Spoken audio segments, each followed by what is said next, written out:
돈의 흐름 잘 쫓고 계신가요? 이번에는 머닝 파트 2로 가보겠습니다. 지난주까지 해서 이 큰 틀에서의 자산시장에서의 머니무브도 관찰이 됐잖아요. 그래서 오늘은 이 머닝 파트 2에서 좀 더 깊이 있는 이야기, 매크로적인 측면에서 다뤄보겠습니다.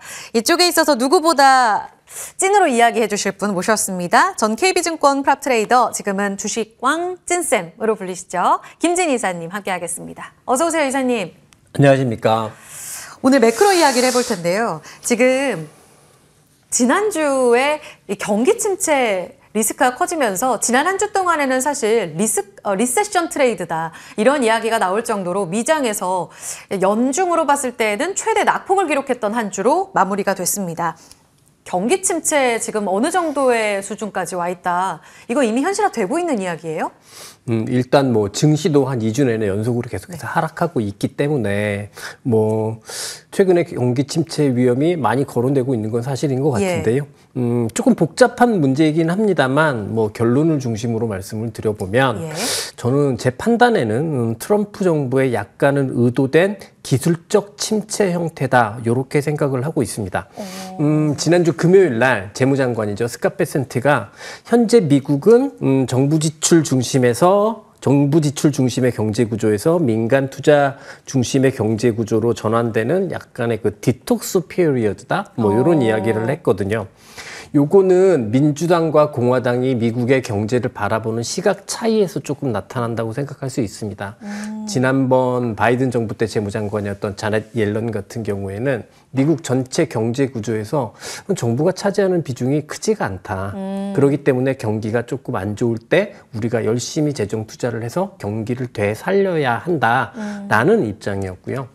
이 공화당과 스캇 베센트 같은 경우에는 무슨 소리냐, 미국 경제에서 정부가 차지하는 비중이 너무 많다. 그래서 당신들이 계속해서 지나치게 재정 투자를 해서 그래서 지금 이렇게 물가가 오른 거 아니냐라고 비판을 하는 입장이거든요. 그렇기 때문에 이제 스캇 베센트는 많은 사람들이 이제 월스트리트 출신이니까 너무 금융시장에 이렇게 우호적이지 않을까라고 생각했습니다만 최근에는 아닌 거죠. 그러면서 지금 과정이 이런 일종의 구조조정의 과정, 경제 전체로 보면 정부에서 민간으로 중심이 옮겨가는 이런 거고, 여기에서 오는 일종의 고통들은 우리가 좀 감내할 필요가 있어 라고 이야기하는 게 이제 결국은 그 디톡스 피리어드인 것 같아요. 근데 이 정부의 재정 투자라는 거는 사실 이제 정부가 돈을 막 쓰는 그런 재정 투자도 있지만 정부가 많이 고용을 하잖아요. 근데 이 고용하는 것부터 이제 철저하게 해고를 시작을 하면서 이제 이게 결국은 고용시장의 둔화까지 이어지게 되니까 경기 침체 이야기가 더 가속화되는 것 같아요. 제가 이제 표를 하나 가지고 와봤는데요. 예, 좋아요. 지금 제가 가지고 온 표는 지난 금요일 날 발표됐던 고용 보고서의 정부 분야의 고용 상태를 보여드리는 건데요. 표가 안 나와서 일단 도지 부서라고 이야기하죠. 도지부서라고 이야기하죠. 일론 머스크가 이끄는. 이 도지부서가 계속해서 공무원들을 본격적으로 해고하고 있는 게 이번 고용보고서에서도 급격하게 나타났습니다. 정부 부분의 고용이 이제 엄청난 해고로 나타났거든요. 근데 이게 이제 일단은 초창기 거잖아요. 그리고 중요한 거는 이렇게 정부 부분의 해고가 많아지면 이걸 민간 부분이 이제 흡수를 해야 되는데 아직까지 그게 뚜렷하게 나타나지는 않은 것 같습니다. 그래서 실제로 이제 고용 시장까지 조금 위험해질 가능성을 조금 내포하고 있는 상황이다 보니까 경기 침체 위험을 이야기를 하고 있는 것 같고, 이렇게 딱 현상만 보면 이렇게 되면 이제 소비도 둔화될 것 같고, 그다음에 그 고용 시장도 둔화될 것 같고, 이러면 이제 딱 현상만 보면 침체 맞는데 이렇게 생각이 충분히 들 수 있을 만한 그런 상황인 것 같기는 합니다. 의도된 기술적 침체라는 측면의 말씀만 들었을 때는 이면적으로 봤을 때는 침체가 올 수도 있다. 그런데 또 이를 용인하진 않겠지라는 안도감도 같이 드는 그런 멘트시란 말이죠. 그러면은 지금 현 상황만 놓고 볼게요. 본격적으로 그럼 경기 침체 위험, 지금 시장이 우려하는 대로 어느 정도 지표를 통해 나타나게 되면 미국 증시 하락장 진입으로 지금 초입으로 봐야 되는 걸까요? 네, 우선은 경기 침체 부분만 또 이제 추가적으로 말씀을 드려보면 일단 지금 나오고 있는 이 경기 침체의 모든 현상들은 트럼프 정부의 일종의 자기 파괴적인 정책 정책에서 시작이 된 거잖아요. 근데 저는 일종의 이제 정책에 비롯된 거기 때문에 오히려 의도된 기술적 침체다라고 표현을 조금 하고 싶습니다. 이게 우선은 아무리 그렇다 치지만 정권 초기에 심각한 경기 침체가 오는 것을 원하지는 않을 거라고 네. 생각을 해요. 그리고 현재 지금의 이 디톡스 피어리어드라고 이야기되고 있는 이제 현재의 상황은 결국은 정부가 재정을 축소하는 과정에서 나타나고 있는 거란 말이죠. 네, 근데 공화당에서 이야기하는 거는 정부에서 민간으로 옮겨가는 거기 때문에 일단은 축소할 수 있는 부분들은 축소하는 상황에서 조만간에 민간은 보다 더 활발한 경제 활동을 할 수 있도록 수많은 진작책들이 발표될 가능성이 더 높다라고 볼 수 있습니다. 대표적으로 4월 달에 의회를 통과할 거로 기대되고 있는 감세안이 대표적일 거고요. 계속 스캇 베센트도 디톡스 피리어드라고 이야기하면서 나는 계속 규제 완화할 거다. 민간에게 규제 완화를 할 거다. 뭐 이런 이야기도 하고 있거든요. 그렇기 때문에 저는 이제 이게 약간 의도된 기술적 침체지 않냐라고 생각을 하고 그렇기 때문에 아주 심각하고 본격적인 침체로의 전환보다는 일종의 경기가 이제 올라가면서도 일종의 위축 사이클이 존재하지 않습니까? 예. 그런 위축 사이클을 보여주지 않을까라는 생각을 우선 하고요.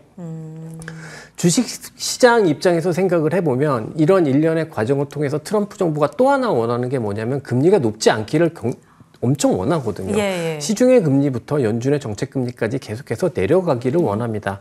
그러면 만약에 경기가 아주 심각한 침체로 가는 상황이 아니고 제가 말씀드린 대로 일시적 수축 상황에서 금리가 내려간다고 하면 이거는 주식시장이 계속해서 빠질 이유는 아닐 거거든요. 그런 측면에서 생각을 해보면 일단은 지금 걱정되는 게 너무 크게 걱정되는 거다라는 생각을 해볼 수는 있습니다만 어찌됐든 우리는 현상이 더 중요하다고 생각해보면 미국 증시가 단기적으로 2주 연속으로 계속해서 하락한 건 맞고 이 하락한 정도가 꽤 심각하게 거슬리는 수준인 것도 맞습니다. 그래서 여기서 바로 회복을 하지 못한다고 한다면 오히려 미국 증시 중장기 추세가 무너질 가능성도 충분히 존재하는 수준까지 이미 지금 주가는 빠져 있는 것 같거든요. 그렇기 때문에 오히려 저는 이번 주부터는 일종의 반등 그리고 이 반등이 반전으로 이어지면서 중장기 추세가 바로 상승으로 전환하지 못한다고 하더라도 이 반전을 보여주면서 상승 추세 자체가 유지되는지 이런 흐름이 이번 주에 나올지 안 나올지 체크하는 게 가장 중요한 부분이지 않을까 이렇게 생각을 하고 있습니다. 이번 주에 또 지표 발표 있잖아요. 여기에서 어느 정도의 자생력을 확인하게 될지 그 한 주가 될 거다. 그러니까 독소 빼내는 정부가 너무 비대해져서 여기서 좀 독소를 빼내는 그 기간, 특히 감세안이 이제 다음 달에 발표되기 때문에 그때까지의 그 디톡스 피리어드를 어떻게 견뎌내는지가 매우 중요하다. 그럼 우리와의 연결고리를 좀 찾아볼까요? 지금 미장이 흔들리면서 미국 시장이 흔들리면서 여기서 좀 걱정스러운 수준으로 보는 투자자분들도 많다고 말씀하셨습니다. 그런데 그 기간 동안 우리가 꽤 강했어요. 이 비미국 쪽이 강한 데는 어떤 이유가 있는지 우리 시장을 뒷받침하는 근거들은 어떻게 해석하세요? 일단 보통의 경우 미국이 이렇게 무너지면 우리나라도 무너지는 게 맞는데 보통 따라가잖아요. 예. 근데 지금 보면 미국이 약간은 큰 조정을 보이고 있는데 독일 지수 국가갱신, 중국 지수도 최근에 올라오고요. 국가갱신하기 때문에 일단 생각해 볼 수 있는 건 지금 미국의 약세가 글로벌 약세는 아니구나. 라고 생각을 해볼 수 있을 거고 글로벌 약세가 아니니까 우리나라도 별로 안 약한 거다. 이렇게 그냥 이어서 생각을 해볼 수는 있을 것 같습니다. 다만 그렇다고 해서 우리나라 매크로 전체를 좀 생각을 해보게 되면 오늘은 제가 맘 잡고 매크로 얘기를 말씀을 드리려고 하는데 큰 그림, 빅피처 매크로 상황을 보면 사실은 조금은 더 악화되고 있는 요인들이 많은 것 같아요. 지난달에 수출 데이터 발표가 있었는데 이게 2월 달이 그래 1월보다 좀 좋게 나왔다라고 하지만 이거 영업일수가 많아서 그런 거고 실제로 일평균 수출액을 기준으로 보면은 4개월 만에 처음으로 마이너스 전환하기도 했거든요. 근데 이게 지금 우리나라는 아직까지 관세 협상을 하고 있지 않은 상황이지 않습니까? 그런 상황에서 미리 수출이 나빠진다는 건 저는 충분히 더 나쁜 시그널이라고 생각을 하고 여기에 일시적으로나마 미국의 경기 침체가 나타난다고 한다면 그러면 우리나라 수출은 좋을 이유가 일단은 없겠죠. 그런 상황에서 이제 또 관세 협상도 이야기가 있으니까 예, 예. 당분간 수출 경기를 중심으로 해서 뭔가가 좋아지는 걸 기대하는 건 좀 어렵지 않나라는 생각이 들고요.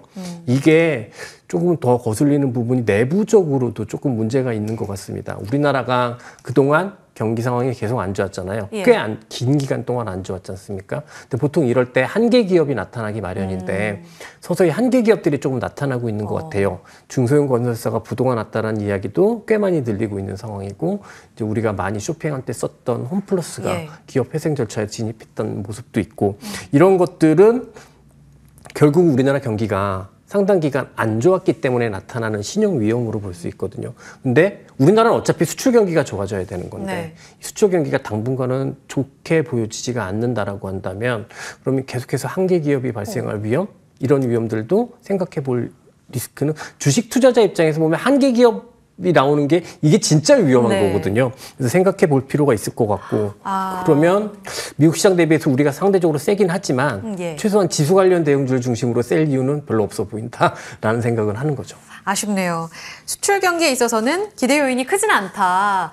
지금 국내 증시의 흐름들을 짚어주고 계시는데요. 이번 주가 또 물가 지표 확인, 그러니까 지난주 고용 지표에 이어서 지표 확인이 매우 중요하고 그 다음 FOMC 힌트까지 있잖아요. 그래서 이번 주에는 매크로적인 측면을 반드시 좀 체크해야 한 그런 주간이 될 겁니다. 그래서 또 이 이야기를 깊이 있게 다뤄주고 계시는데요.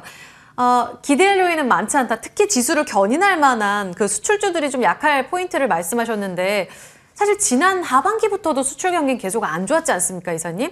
그동안에도 지수를 견인했던, 그래도 하방을 탄탄하게 지지했던 종목들이 있었습니다. 대표적으로 조선, 방산, 변압기도 그렇고 수출 모멘텀 괜찮았던 종목들도 있고 대표적으로 조선, 방산이 지금까지 견인하고 있잖아요. 이쪽으로는 기대 모멘텀은 여전히 살아있는 건 아닌가요? 이 종목들 같은 경우에는 사실 수출 모멘텀 이 전체적인 우리나라 수출 모멘텀은 약화되고 있는 상황에서 예. 이 산업들만 살짝 독보적으로?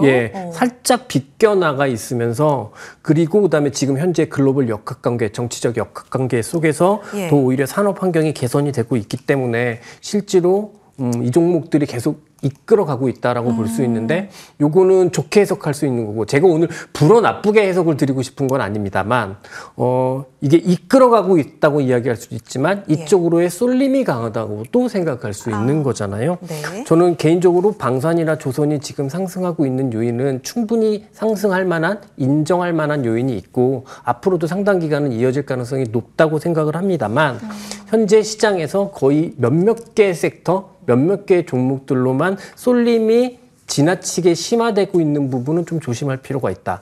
그렇다면 주가는 상승하되 사실은 주가는 원래 오를 때 변동성이 감소를 하고 주가가 하락할 때 변동성이 증가를 하거든요. 근데 변동성이 동반될 가능성이 있고 주가가 상승하는 형태는 굉장히 울퉁불퉁한 형태가 될 가능성이 있을 것 같습니다. 그러면 어차피 현재에서는 우리가 대안으로 생각할 수 있는 건 그런 영역밖에 없는 것 같아서 그쪽 영역에 계속 집중을 하되 이게 하루하루 오늘 얼마 올랐어? 오늘은 얼마 빠졌어? 이거를 생각하다 보면 너무 스트레스 받을 일일 것 같거든요. 네. 그래서 이런 종목들 같은 경우에는 조금 앞으로는 변동성이 오히려 주가가 상승한 상황이지만 더 커질 가능성을 염두에 둘 필요는 있을 것 같고요. 또 하나는 이번 주 같은 경우 사실 이제 매크로 이런 이야기 많이 하셨지만 오늘 이번 주에 나올지 다음 주에 나올지 모르겠습니다. 우리나라한테는 엄청난 정치적인 이벤트가 네. 있잖아요. 네. 그리고 어떤 형태건 만약에 조기 대선이 결정이 되게 된다고 한다면 그렇게 되면 엔터, 미디어 업종 그리고 화장품 업종들은 조금 생각해 볼 만한 긍정적으로 생각해 볼 만한 업종이지 않을까 싶어요. 저는 항상 되게 의문인 부분 중에 하나가 최근처럼 우리나라가 이렇게 대중 감정이 안 좋은 적이 없는데 오히려 중국은 우리나라한테 한한령을 해제하겠다는 형식으로 친화적인 제스처를 취하고 있단 말이죠. 만약에 우리나라의 정치 구조가 바뀐다라고 한다면 그동안 되게 힘들었던 이쪽 업종들 같은 경우에도 기대해 볼 만한 영역이다라고 말씀드리고 싶습니다. 분명히 변곡점에서의 또 기회는 있지 않을까. 이렇게 섹터별 힌트까지 함께 들어봤습니다. 머닝 파트 2까지 해서 깊이 있는 전략들 큰 그림에서 짚어드렸습니다. 트럼프의 빅픽처, 김진 이사의 빅픽처 오늘 포인트 꼭 기억해 주시고요. 김진 이사와 함께 인사 나누면서 시장 공감 10 여기서 물러가겠습니다. 남은 시간도 저희 MTN과 함께 방어 전략 꾸준히 잘 체크해 보시죠. 고맙습니다.